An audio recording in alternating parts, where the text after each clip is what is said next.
fitofarmaka. Artinya apa? Sebenarnya itu bisa sejajar.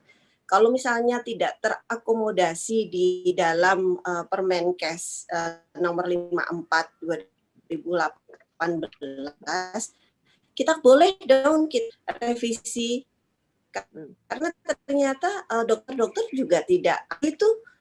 Artinya kan selama ini ada beberapa mau merasakan itu, ternyata Prof. Arief juga sudah merasakan. Artinya ada apa namanya, mungkin nggak semua, iya pasti, tetapi kan bisa nih negara punya ada Pak Brojo dan timnya, lalu kemudian ada UI, ada teman-teman dari Badan POM, itu kan bisa melihat nih, oh yang ini boleh, yang itu boleh, tapi masa iya sih nggak semuanya gitu. Nyatanya juga Prof. Arief juga memberikan resep yang berbahan dasar herbal yang punya kita sendiri. Artinya ada nih kemungkinan besar atau bahkan ya harusnya bisa gitu, harusnya bisa masuk ke dalam diakomodir di Permenkes itu.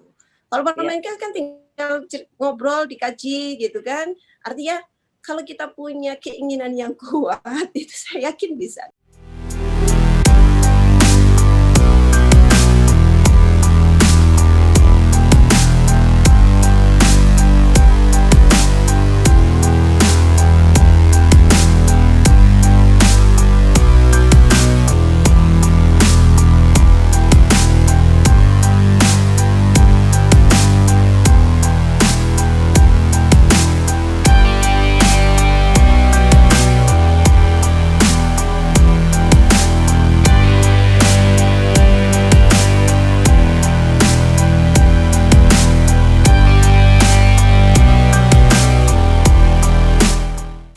Bukan tidak mungkin untuk kita lakukan perubahan, penyesuaian sesuai perkembangan.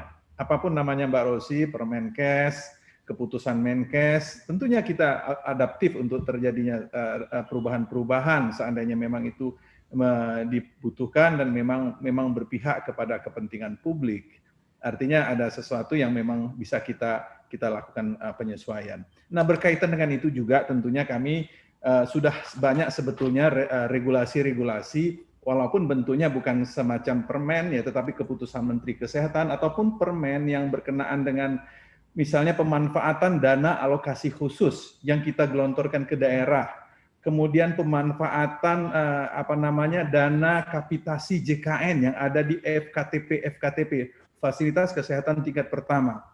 Di situ dimungkinkan teman-teman dari Fasiankes yang di level FKTP tadi untuk membeli obat-obatan yang berkaitan dengan OHT, fitofarmaka, itu dibolehkan.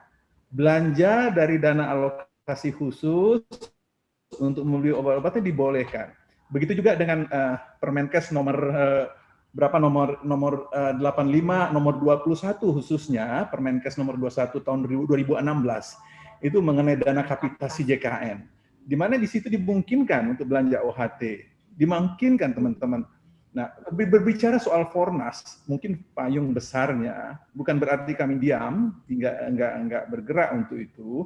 Saat ini kami sedang merumuskan hal-hal yang berkaitan agar tadi mungkin ada semacam Fornas tersendiri untuk OHT dan fitofarmaka ini. Ya, ini tentunya membutuhkan pengkajian, membutuhkan duduk bersama. Saya yakin semangat kita untuk berubah ke arah keberpihakan kita kepada kesehatan masyarakat amat sangat penting sekali, apalagi dalam konteks saat ini ya, di mana ketahanan kesehatan nasional harus kita reform. Kemudian berkenaan dengan hal lain yang menyangkut kepada bagaimana memasyarakatkan OMAI ini, bagaimana memasyarakatkan obat-obat dan herbal terstandar ini di lingkungan teman-teman kesehatan saja misalnya. Ini kan perlu effort juga. Maksudnya apa, ini. Pak? Makanya mungkin Prof. Ari ada di sini barangkali dibuat semacam kurikulum khusus gitu ya, mengenai keyakinan kita bahwa obat-obat modern asli Indonesia ini bisa kita masyarakatkan di lingkungan teman-teman calon dokter dan tentunya kepada masyarakat.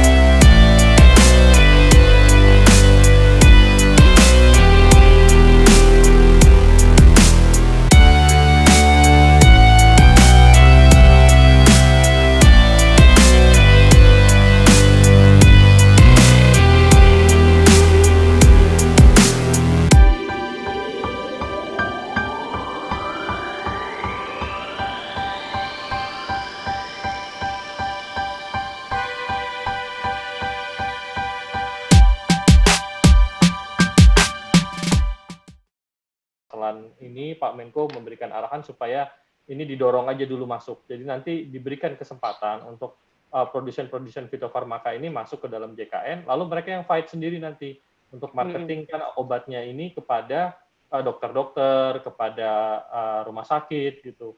Saya pikir ini penting gitu, karena kalau pintunya kita tutup dari awal, kita nggak kasih mereka masuk untuk istilahnya level playing field-nya sama gitu, Mbak.